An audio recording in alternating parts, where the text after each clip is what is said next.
अखिल भारतीय चित्रपट महामंडळाच्या निवडणुकीत आता राजकीय हस्तक्षेप सुरू झालाय। यात एका बड्या मंत्र्याच्या दबावामुळे कलाकार आणि टेक्निकल टीम मध्ये मोठी नाराजी पसरली आहे।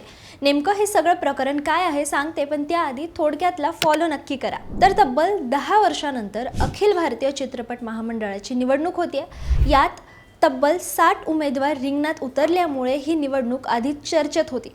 पण आता या निवडणुकीला एक वेगळंच राजकीय वळण मिळालंय। महामंडळाचे माजी अध्यक्ष विजय पाटकर यांनी थेट आरोप केलाय की एका मोठ्या मंत्र्याचे विशेष कार्य अधिकारी म्हणजेच OSD उमेदवारांवर प्रचंड राजकीय दबाव आणतायत। आघाडीमध्ये कोणाला यायचं आणि कोणाला नाही याचे निर्णयही हेच सरकारी अधिकारी घेत असल्याचं बोललं जात आहे। इतकंच नाही तर याच राजकीय हस्तक्षेपामुळे विजय पाटकर, क्रांती रेडकर आणि निशिगंधा वाड यांना त्यांचे उमेदवारी अर्ज देखील भरू दिले गेले नाहीयेत, असा गंभीर आरोप त्यांनी केलाय। मावळते उपाध्यक्ष धनाजी यमकर यांनी सुद्धा या राजकीय दबावाचा जाहीर निषेध केलाय।